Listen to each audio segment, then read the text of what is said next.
ગમે છે, બરાબર છે। તો તમને રામ ભગવાન જોયા છે? રામ ભગવાનનું મંદિર જોયું છે ને? હનુમાન દાદાના ભક્ત રામ છે। તો રામની પત્નીનું નામ શું છે? સીતાજી। અને રામ અને સીતાજીના બે પુત્ર, એનું નામ છે લવ અને કુશ।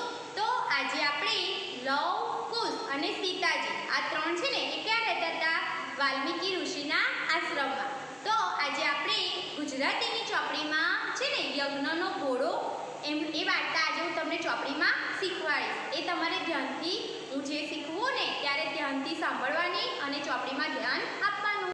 તો ગુજરાતીની ચોપડીમાં બીજો પાઠ છે ને દાદા જ ખોવાયા, એમાં પેજ નંબર 23, એમાં છે યજ્ઞનો ઘોડો।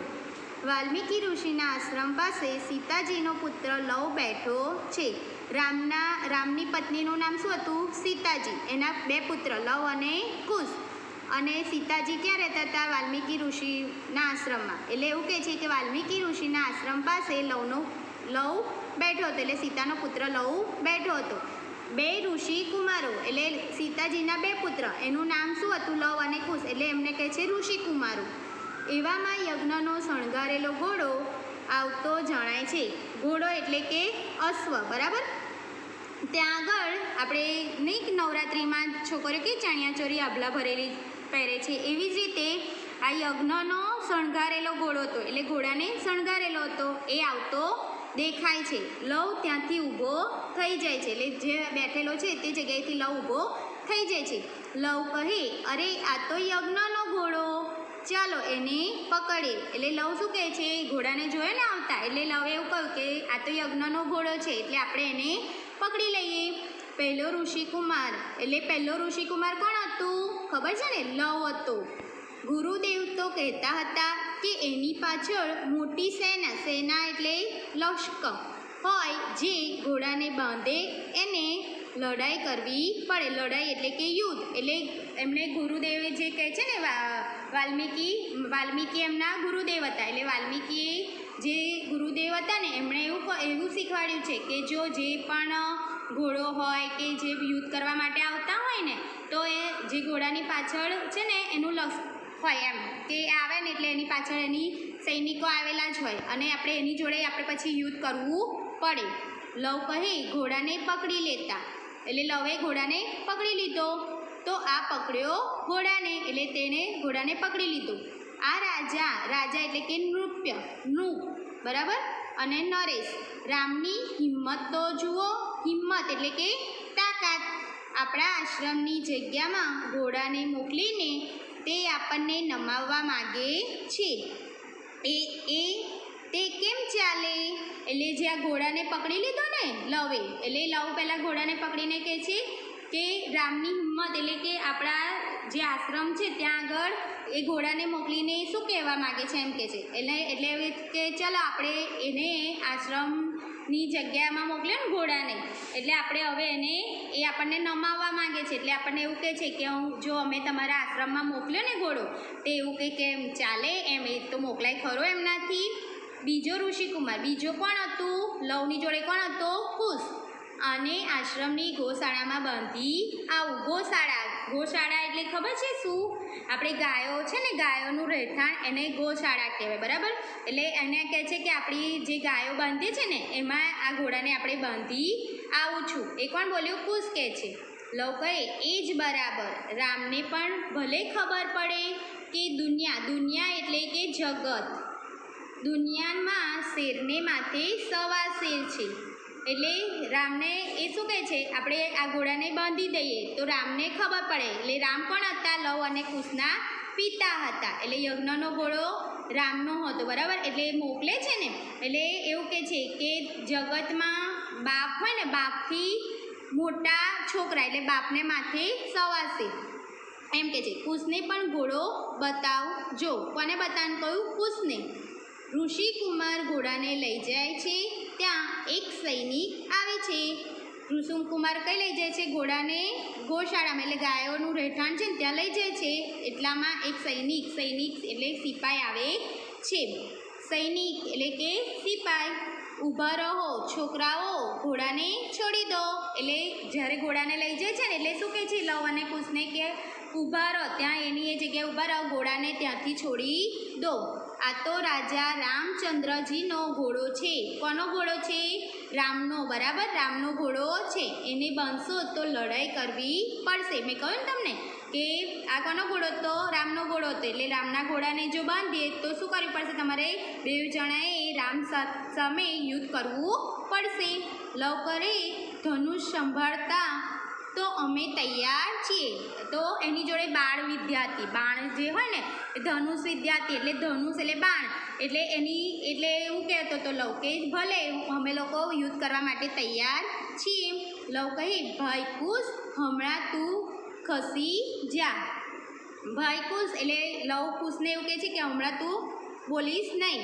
આ એકલો છે. એટલે સિપાઈ એક જ હતો એટલે કે છે એકલો છે, એની સાથે હું એકલો જ લડીશ. એટલે એક હોય એટલે એની સાથે આપણે હું એકલો પોતે લડી લઈશ. એટલે યુદ્ધ કરી લઈશ. બેઉ લડે છે. લવ સૈનિકને જમીન પર પછાડે છે. સેનાના બીજા સૈનિકો આવે છે. એમને પણ લવ અને કુશ હરાવે છે. બેઉ લડે છે. એટલે કોણ?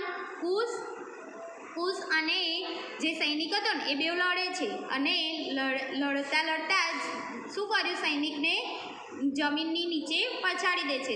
સૈનિક એટલે કે આપણે સિપાઈ કહ્યું ને એટલે જમીન એટલે ધરતી, ધરા એટલે ધરતીની આપણે નહીં પૃથ્વી નીચે જે છે ને એની નીચે આપણે દળમાં કેવા પડી જઈએ એવી રીતે નીચે પછાડી દે છે.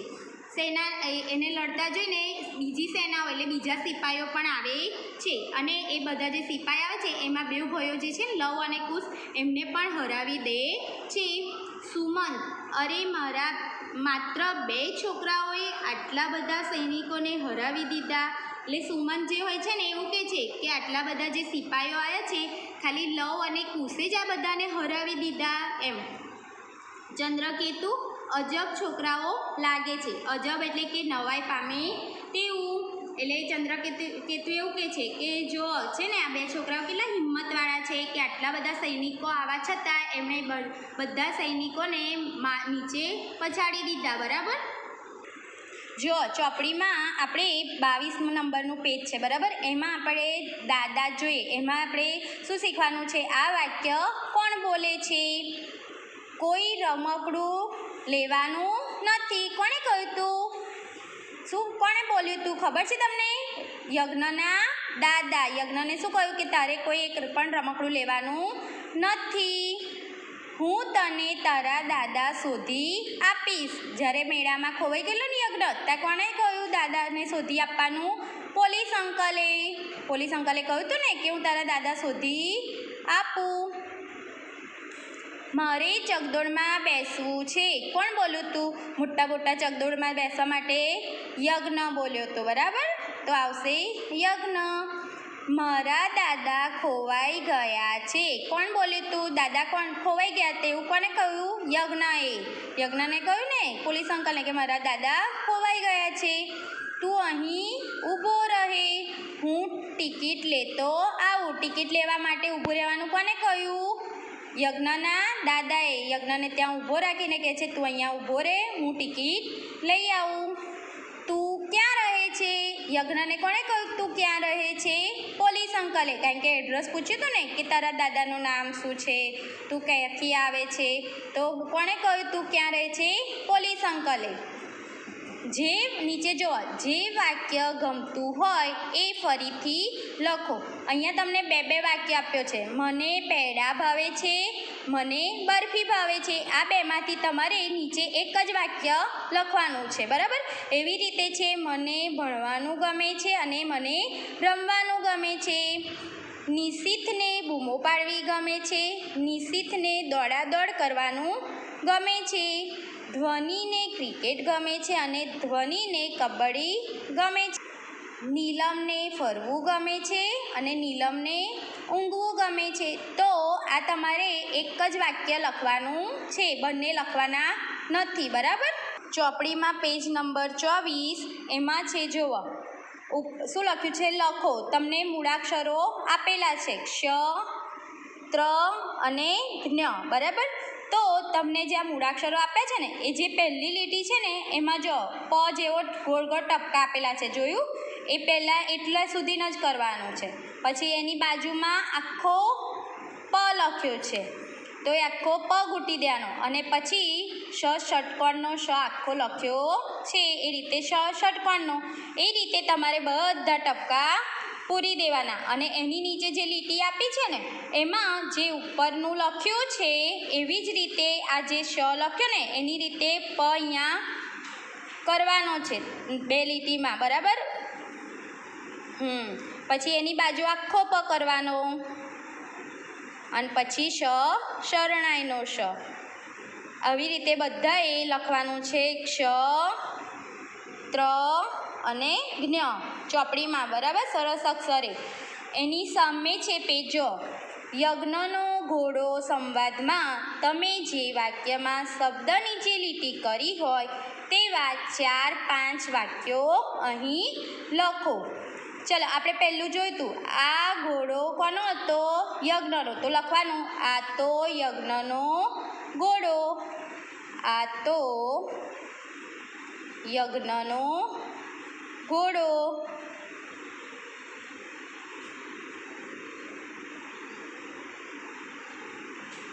પછી છે આશ્રમ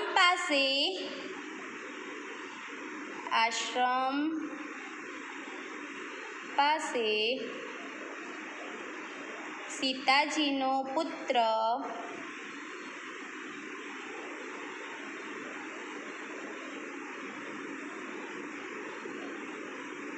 લવ બેઠો છે.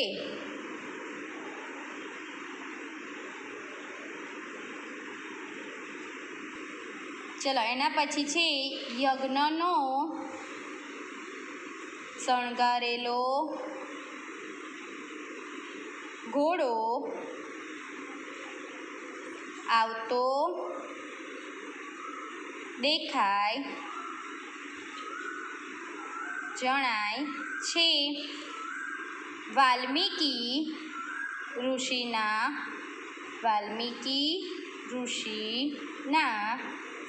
આશ્રમમાં સીતાજી રહેતા હતા.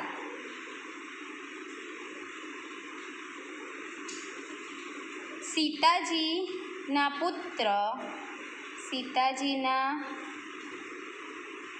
પુત્રના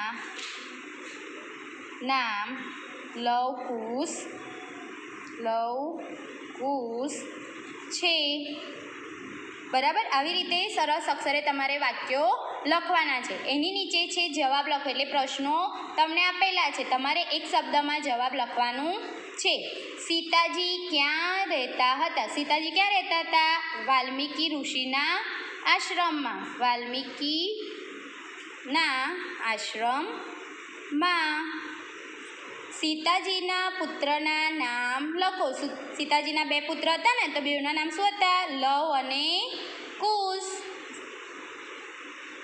એમને કયો ઘોડો પકડ્યો હતો? બોલો, કોનો કયો પડે તો? યજ્ઞનો. 2 નાના છોકરાઓએ કોને હરાવી દીધા? સૈનિકોને.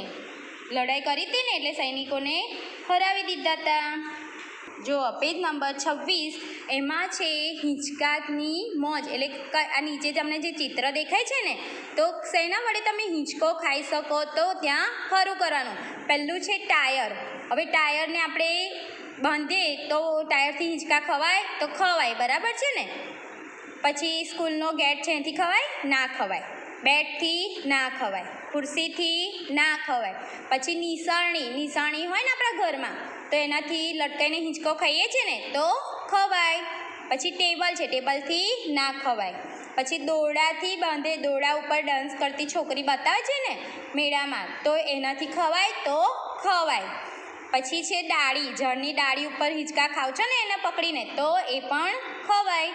સ્કૂટરથી ખવાય કે ના ખવાય. હવે એની નીચે છે રંગ પૂરો. તમને હિંચકા ખાતા જો ચીચવા ઉપર બેસીને ભાઈ બહેન ચીચવા ખાય છે ને, તો એ ચીચવા ખાતા ચિત્રમાં તમારે મનગમતો રંગ પૂરવાનો છે.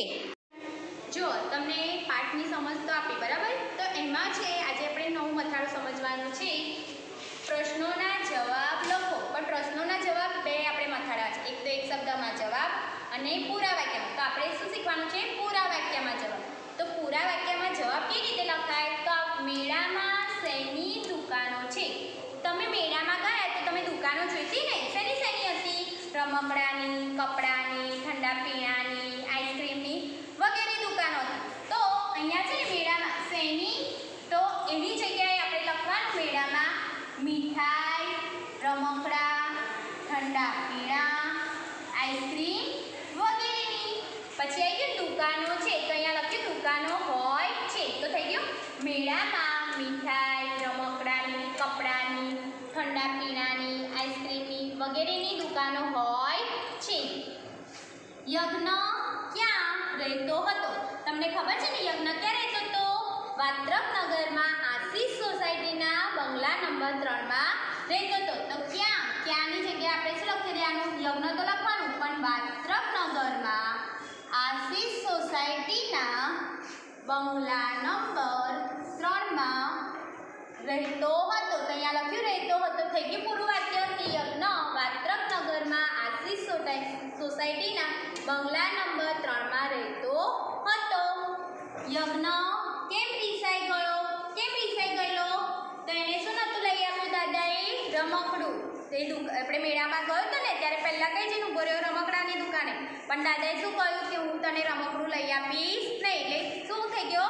રીસાઈ ગયો. તો લખવાનું દાદાએ રમકડું ન લઈ આપ્યું અને આઈસ્ક્રીમ ન ખવડાયો, તેથી યજ્ઞ રીસાઈ ગયો. એને રમકડું ના લઈ આપ્યું અને આઈસ્ક્રીમ પણ ખવડાયો નહીં, એટલે રીસાઈ ગયો. તો લવ ક્યાં બેઠો છે? તમને મેં સમજાવ્યું હતું ને યજ્ઞના ઘોડામાં. લવ ક્યાં બેઠો હતો? તો લવ કઈ હતો? વાલ્મીકી ઋષિના આશ્રમ પાસે. તો લવ તો છે, પણ આપણે શું લખવાનું છે? વાલ્મીકી ઋષિના આશ્રમ પાસે.